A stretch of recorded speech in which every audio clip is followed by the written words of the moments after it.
And we are back. Today we're going to talk about and try to evaluate how good these 3-year-old horses are that are pointing towards this year's Kentucky Derby. In order to really understand what's kind of going on right now in horse racing, you got to take a look at the full crop. And here are the full crop. These are the number of horses born each year in America. You see in 1990 there were over 40,000 thoroughbreds born in the United States, over 3,000 in Canada. These full crops year by year have just been gradually decreasing. This year's Kentucky Derby is the 2023 full crop. There were just 16,780 horses, thoroughbred horses, born in the United States in 2023 and just 875 in Canada. So what you've got quite simply is a horse shortage. There's fewer thoroughbred racehorses being bred and born each year. And this doesn't take into account the foreign buyers that, the Japanese and the Koreans, they will come and buy up some of these horses that are affordable to them that look like they could be good dirt horses, take them to Japan and Korea. So you don't exactly have a huge horse population to start with. So not only is there this horse shortage where the full crops are being diminished, but you also have other factors at play.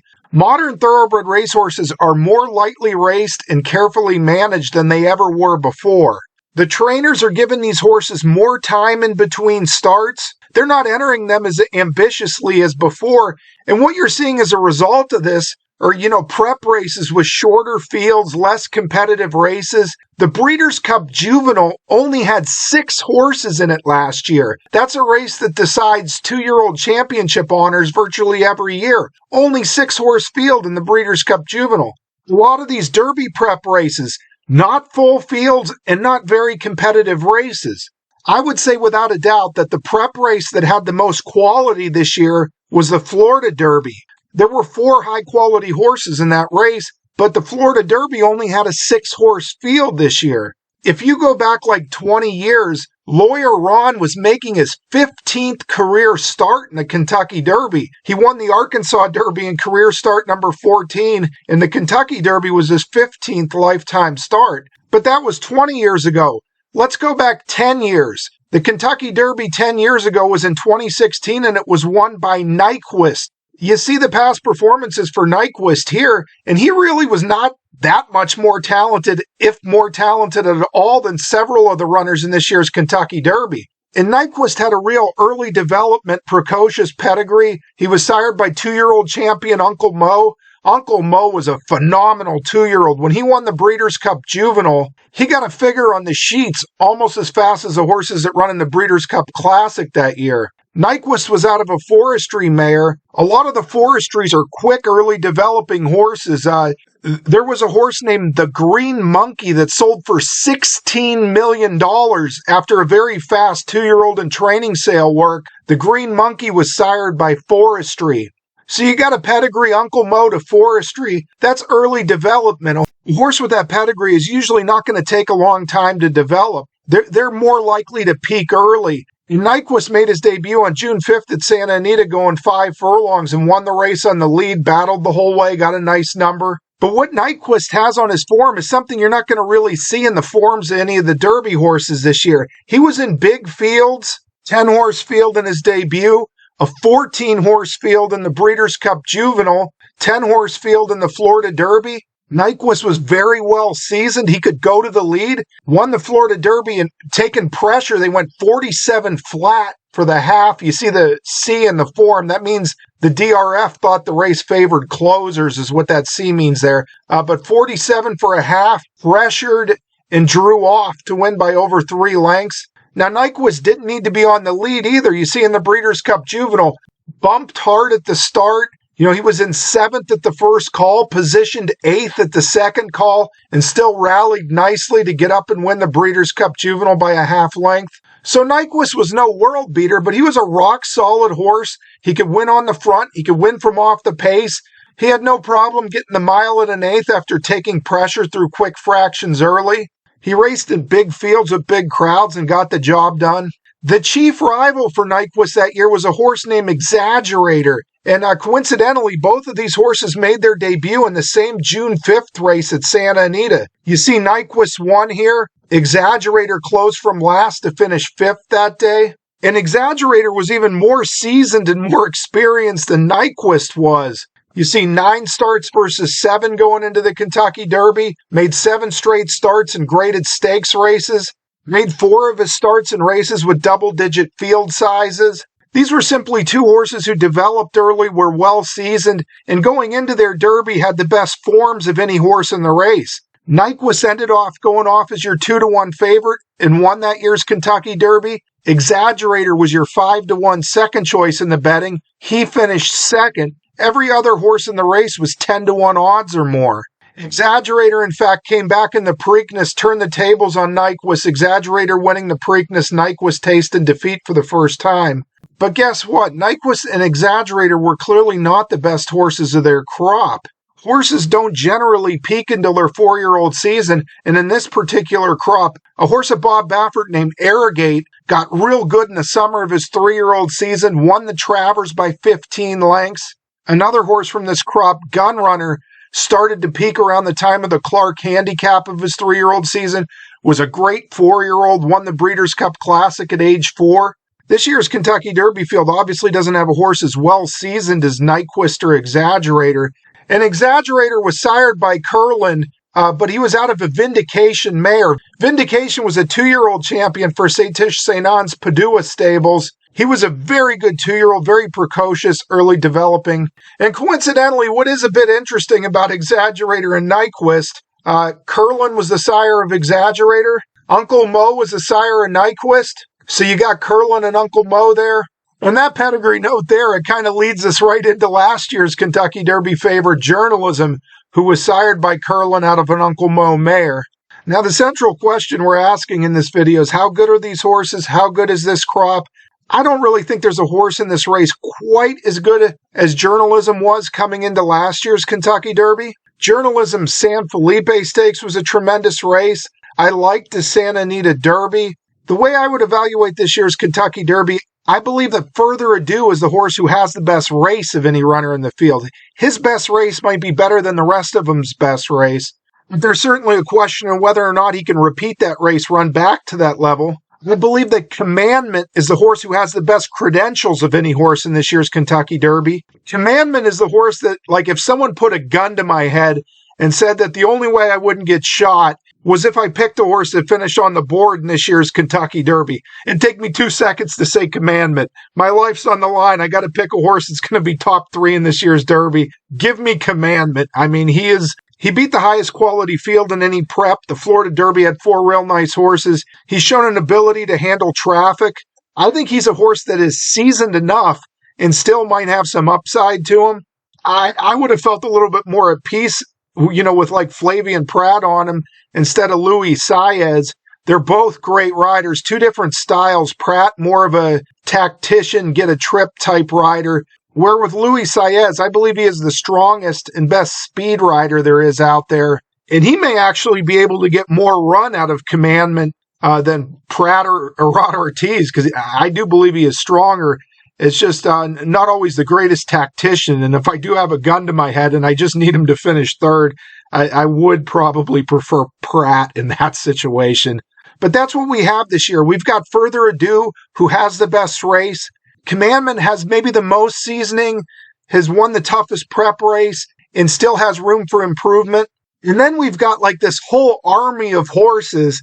I call them like the Hopium Brigade. I mean, it's I guess hopium has a negative connotation to the word, but these are such lightly raced horses, not well seasoned, but there is so much hope to there's 6, 7, 8 horses like that, from obviously like Renegade is maybe the top tier of the high upsides. Emerging Market, just those 2 races. Look what he did in his debut though. Chief Wallaby might break out for Mott. The Pumas had those wide trips. These horses are also lightly raced and have so much potential to go forward, but they aren't well seasoned. They haven't been in tough situations. Think back to a horse like Curlin. Curlin only had 3 starts coming into the Kentucky Derby, didn't debut until February of his 3-year-old season, ran an absolutely phenomenal race in his career debut. He went wire to wire at Gulfstream going 7 furlongs, got a triple-digit buyer in the race. It was just like one of the best debut performances of all time. And he did that for trainer Helen Pitts. He got bought privately after that debut, was kind of rushed into the Kentucky Derby trail. He won 2 prep races in Arkansas for Steve Asmussen. I believe it was the Rebel and the Arkansas Derby. And he won those races with rating tactics. They were able to prove that, that Curlin wasn't a speed horse that needed to blast out and go to the lead. He rated nicely when he won the Rebel. He rated nicely again in the Arkansas Derby. He crushed him in the Arkansas Derby, won by like 12 lengths. There was such a good year that year. There was street sense, hard spun, any given Saturday, no biz like showbiz. But Curlin, with just 3 races and about 90 days of experience coming into the Derby, had, I thought, clearly proved that he was the most talented runner of any horse in that year's Derby. And look what he did in the Kentucky Derby. He sat in mid-pack, was kind of about 3 wide the whole way, just took a ton of dirt in his face. He finished 3rd, but it was a very non-threatening 3rd.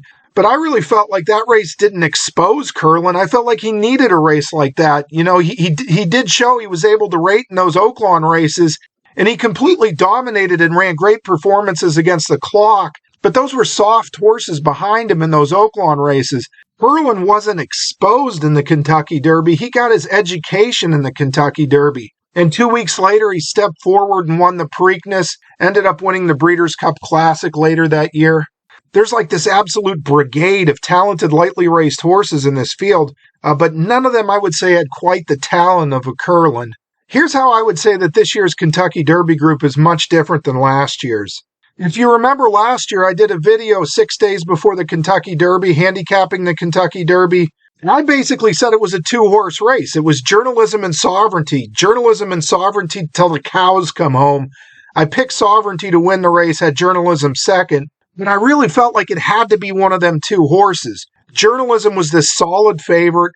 Sovereignty was clearly the emerging horse who looked like he was going to jump up and run the race of his life. It just had to be one of those 2 horses last year. I think if anyone tells you that this year's Derby race is a 2-horse race, there's only 2 that can win or anything like that, I think they're full of baloney. Here was that video handicapping last year's Derby. 2 massively strong contenders in this race. Number 8, Journalism, obviously one of them. Number 18, Sovereignty, obviously the other. 818 till the cows come home on all your exotic tickets. If you want me to do 1, 2, 3, 4 in this race, I'll put Sovereignty first. Sovereignty winning the race. I hope Journalism's just a little too close to the pace and Sovereignty can come over the top of him in the stretch and catch him, that last 8th. But Sovereignty first, Journalism second, and then it's just about looking for a price to finish 3rd or 4th. And I'll put Burnham Square 3rd, Grande 4th. So our top 4, Sovereignty first, Journalism second, Burnham Square 3rd, Grande 4th. So that was last year's handicapping analysis of the Kentucky Derby, and everything just seemed so cut and dry last year. It just seemed like you had this rock solid favorite who's got to run well, and you got one real dangerous emerging contender who's about to break out. This year's Kentucky Derby is simply not as cut and dry. Right now, I've got an open mind to about 5 or 6 different horses. I'm going to pay close attention to how they train coming into the race.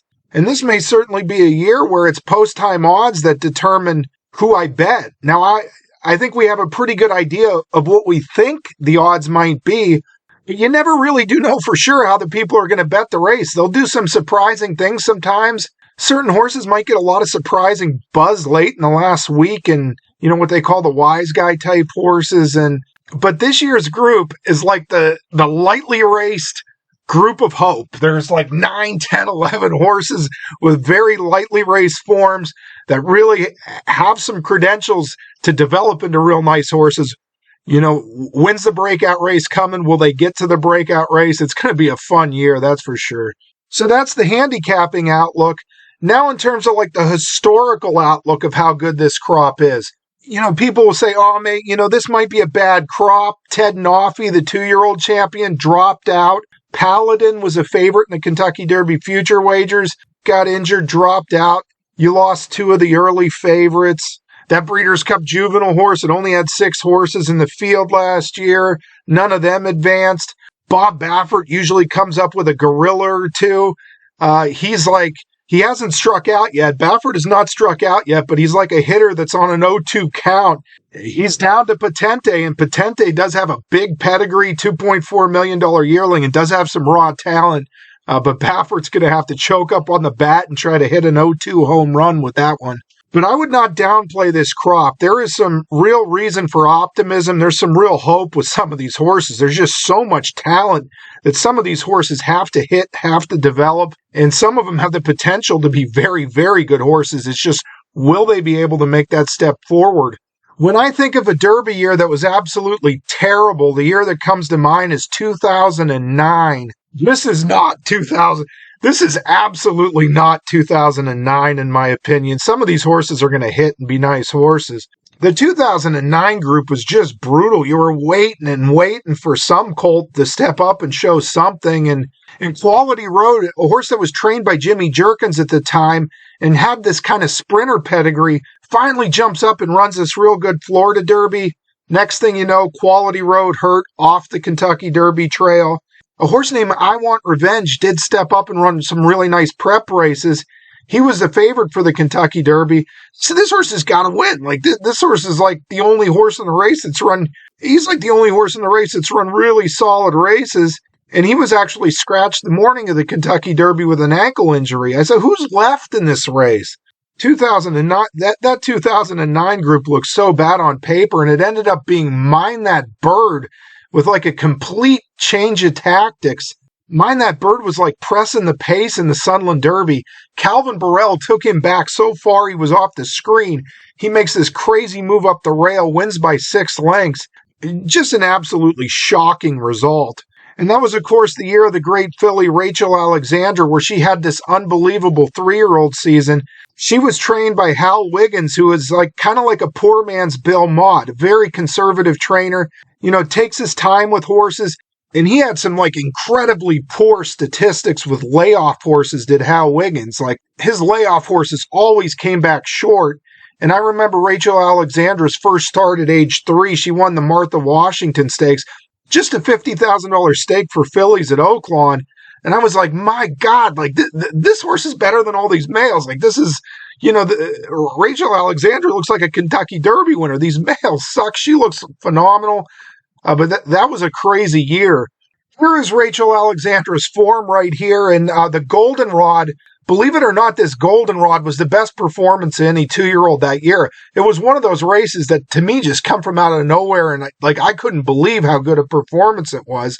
And she's laid off and she's going to come back in this $50,000 stake at Oaklawn.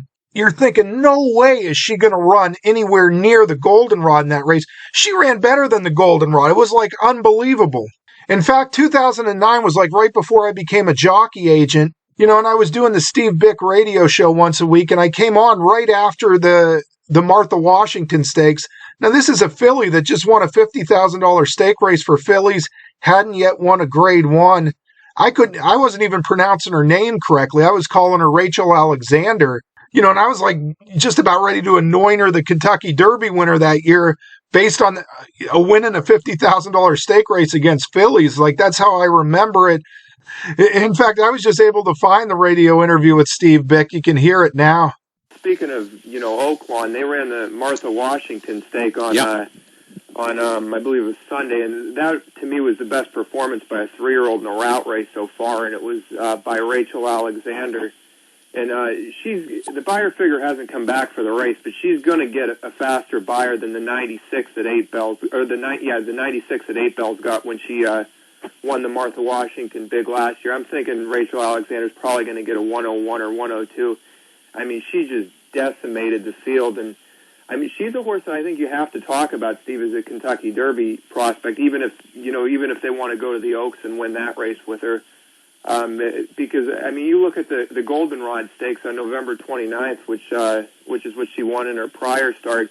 I think that was just an unbelievably tough race. They went over a full second faster, than the males in the Kentucky Jockey Club. Horses like Beethoven, Giant Oak, and Captain Candyman can. Same card, same distance, and she just ran much faster.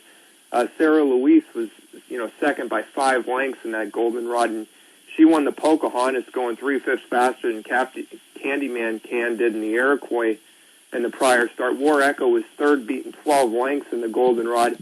She came back and won the Silver Bullet Day, last week, running identical final time to Frisian Fire. So, 95 Buyer, same final time as Frisian Fire, and she just got massacred by Rachel Alexandra in her prior start.